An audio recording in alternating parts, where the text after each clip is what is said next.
अगर इनका non stop harassment हो रहा है, इनको धमकाया गया और इन पर लाठियां चलाई गई, इनको मारा गया। ये पुलिस के गुंडे बहुत बुरी तरीके से हमको मारे के बाद बोलते हैं कि नाम क्या। मैंने कहा फरहान नाज़रीन का। इनकी लिस्ट अलग बनाई जाएगी क्योंकि ये लोग देशद्रोही हैं। ना ये बेटियों को पढ़ने दे रहे हैं, ना ये बेटियों को बचने दे रहे हैं। जो हमारे यंग प्रोटेस्टर्स हैं, उनसे भैया प्लीज़ शांत हो जाइए, डिस्टर्ब मत कीजिए। जो हमारे यंग प्रोटेस्टर्स हैं अलग अलग स्टेट से, उनसे मेरी अभी मीटिंग हुई थी, डिस्कशन हुआ था, फ्रैंक डिस्कशन। सबसे पहले मैं इनके जैसे जो हज़ारों यंगस्टर्स हैं, इनका और उनका धन्यवाद करना चाहता हूं कि ये कॉन्स्टिट्यूशन के लिए लड़े, एजुकेशन सिस्टम के लिए लड़े और इंडिया के फ्यूचर के लिए लड़े।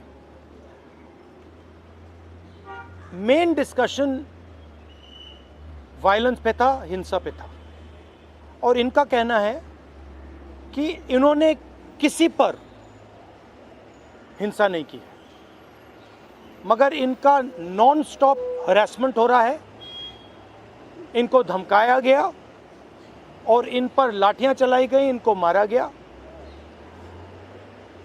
तो मैं चाहूँगा कि दो शब्द ये भी बोलें। बहुत अच्छा लगा क्योंकि मेन बात इन्होंने बोली कि देखिए, जब अन्याय होता है, चाहे किसी और पे भी अन्याय होता है, एज ए सिटीज़न हमारी जिम्मेदारी है कि उस व्यक्ति को हम प्रोटेक्ट करें, उसकी रक्षा करें। और ये मुझे कॉन्स्टिट्यूशनल वैल्यू लगती है, नेशनलिस्ट वैल्यू लगती है। I am very proud of all of you. I am very proud of every single young person who has done this. You have done nothing wrong, and the question of accepting your apology does not arise. You do not have to apologize to anybody. You have not done anything wrong. I'd like to say two words in English. We had a freewheeling conversation with some of the young protesters. They mentioned to me how they were assaulted, beaten, threatened. I'm very proud of them. I'm very proud of what they have done, what thousands of young Indians like them have done. They have defended the Constitution. They have protected the idea of India. They have protected India's future.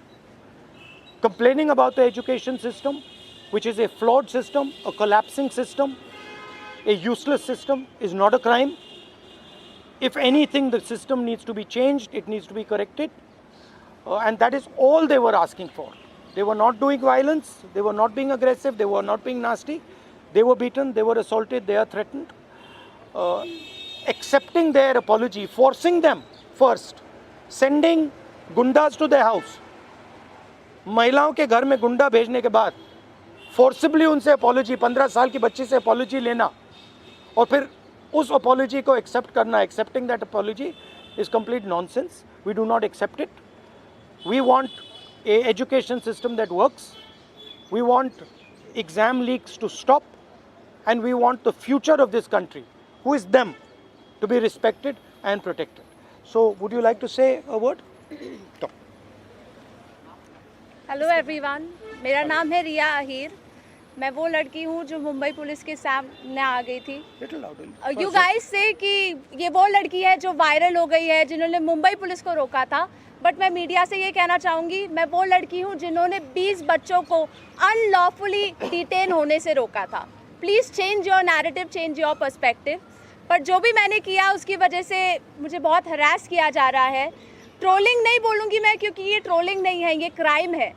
और सिर्फ यही नहीं, जनता ही नहीं बल्कि party workers भी अभी अपने Facebook पर पोस्ट लगा रहे हैं, मेरे बारे में गलत बोल रहे हैं कि मैं जो कुछ भी कर रही हूँ 140 रुपीज़ में अपनी बॉडी बेच रही हूँ. सर, आप खुद ही सोचिए, उनके दिमाग में ऐसा कितनी गंदगी भरी रहेगी कि वो ये बोल रहे हैं. 27 को मैंने क्राइम रजिस्टर करवाया था. आज 5 तारीख है, मेरे हाथ में अभी तक FIR नहीं आया है.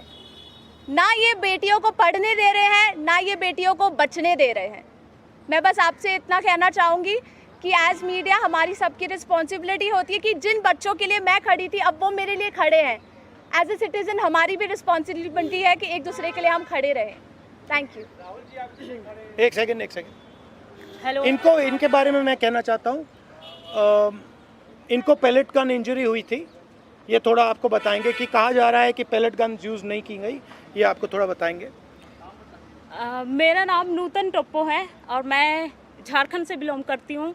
और प्लेट गन मैं अपने आँखों से देखी थी कि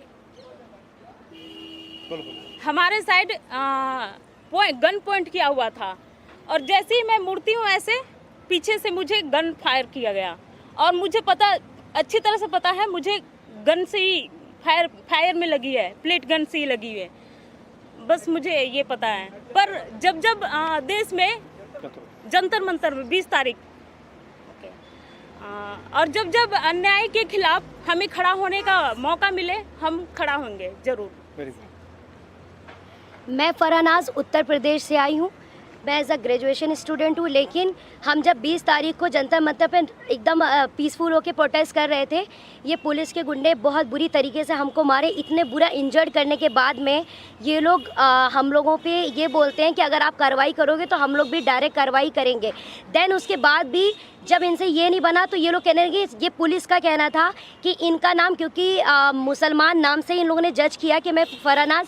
पहले इन्होंने मुझे मारने के बाद बस में बिठाया, 3 घंटे तक लिटरली रखे और फिर उसके बाद बोलते हैं कि नाम क्या। मैंने कहा फरहानाज। इनकी लिस्ट अलग बनाई जाएगी क्योंकि ये लोग देशद्रोही हैं। तो सर अगर हम लोग शांति से प्रोटेस्ट कर रहे हैं, क्या हम देशद्रोही हैं? क्योंकि हम लोग नॉर्मल लगा रहे थे वंदे भारत और भारत माता की जय, उसके बावजूद भी हम लोग को मारने के बाद देशद्रोही बोलते। तो ये इन्होंने हमारे साथ किया। उसके साथ साथ सोशल मीडिया पे लगातार आ रहा है कि अरे ये लोग सिर्फ देशद्रोही पना करने गए थे। तो मेरा यही कहना है कि अगर आप लोग इस तरीके से करते रहोगे, लेकिन हम लोग बाज नहीं आएंगे। हम हक के लिए, अपने देश के लिए हमेशा खड़े रहेंगे। जय हिंद, जय भारत। मेरा नाम भरत बानाइत है। मैं नागपुर से आया था जो जंतर मंतर के लिए प्रोटेस्ट किया था। उस प्रोटेस्ट में मैं 20 जून से था, पर 20 जुलाई को हुआ वाक़या तो हमने धर्मेंद्र प्रधान के लिए जो इस्तीफ़ा मांगा था, उस इस्तीफ़े के लिए इन्होंने इतना अत्याचार किया, इतनी बर्बरता की। शायद हमने अमित शाह का इस्तीफ़ा मांग लिया होता तो इन्होंने हम पे सीधा गोलियां चला दी होती, बॉर्डर बना दिया होता जंतर मंतर को। मुझे इस तरीके से लगता है क्योंकि हमने जो सहा है, मैंने खुद कई बच्चों को एम्बुलेंस में डाला जो ब्लीडिंग हो रही थी, उनसे ब्लीडिंग हो रही थी। मैंने उनको डाला तो सामने जाके उनको रोका गया था। उनको रोकने के बाद उनको फिर जिनके सर पे लगी थी उनके पैर तोड़े गए और जिनके पैर टूटे थे उनके सर फोड़े गए, हाथ तोड़े गए। मतलब इस तरीके का वाक़या हमने देखा और अभी तक ज़िंदगी में मैंने ये ऐसा दिन कभी मैंने अपने ज़िंदगी में नहीं देखा और ये मेरे ज़िंदगी का ब्लैक डे था और ये ज़िंदगी में किसी के नहीं आना चाहिए। इसलिए सबने एक साथ सब खड़े हुए और जैसे मुझे मारा गया तो लोग मुझे देख के आए, पर अभी हमें लगता है कि उस दिन अगर हम रुकते नहीं जंतर मंतर पे तो ये लोकतंत्र का आखिरी दिन होता। यही मैं कहना चाहता हूँ। धन्यवाद। हाय एवरीवन, मेरा नाम मुस्कान है। मैं ज़्यादा कुछ नहीं बोलूँगी, मैं बस इतना बताऊँगी that I was one of the peaceful protesters at Delhi Jantar Mantar. मेरा सवाल बस ये है कि जब मैं शांति से चल रही थी तो पुलिस ने मुझे मारा क्यों? आरएएफ ऑफिसर्स ने मेरे ऊपर लाठी क्यों बजाई? और जब ये साफ साफ रूल है कि आप थाई के ऊपर नहीं मार सकते हो और एक मेल ऑफिसर किसी लड़की को नहीं मार सकता, तो एक मेल आरएएफ ऑफिसर ने why did he try to jab a baton into my buttocks? मेरा बस इतना सा सवाल है।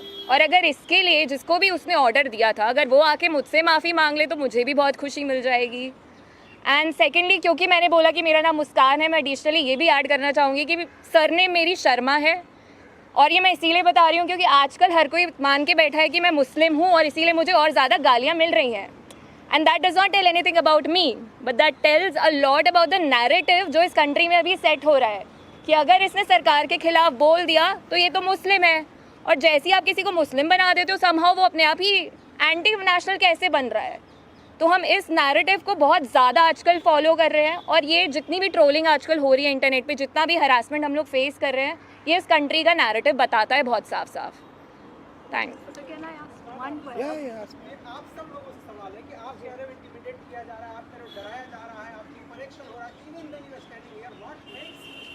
No, but I want to say something else, which is even more powerful. That there are young people who are standing here in front of India's press. But Amit Shah and the Prime Minister don't have the courage to stand here. अगर ये बाहर जाएगा उसके बाद हमें रोज और गालियां पड़ने वाली हैं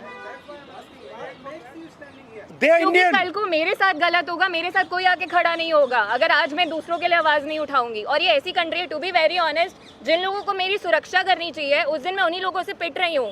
सो as a woman of this country, please tell me where am I suppose to go to for my protection. मुझे बस आप इतना बता दीजिए। Just 1 second. One second. मेरा बस एक सवाल है जो भी ये देख रहा है उनसे, क्या जस्टिस आपको सिर्फ तभी मिल सकता है जब आप कोई कॉन्स्टिट्यूशनल वर्कर हो, या आर्टिकल 14 के हिसाब से जस्टिस सबके लिए इक्वल है? ये मेरा सवाल है। So no, last thing I want to say. 1 second, we're not taking any more questions. Last thing I want to say is that for them to come here, जो आपने बोला, it is an act of courage. It is not easy for them to come here. They are facing harassment, they are facing violence, they are facing torture, and I am very proud that they have the courage to speak so eloquently, so beautifully about what they are feeling. And these are exactly the type of youngsters that this country needs. There's thousands and thousands of them, and I'm extremely proud of what they have done. Final thing, the person who is responsible for this violence, the person who has had the pellet gun fire into this young lady, the person who's had the pellet gun fire into that young man I brought here, the person who has turned the police force against this young lady who's asking for their protection is Mr. Amit Shah, is the Home Minister of India. He does not have the decency to come to Parliament. He does not have the decency or the courage to comment on what has happened. And there's only two possibilities. One, he did not know that this violence was being carried out on the children, in which case he's incompetent. And two, that he ordered the shooting of the pellet gun, he ordered the violence on these children, on these youngsters, which means he is culpable. Either way, he is responsible. Thank you very much, and thank you very much for coming. All the best. Thank you.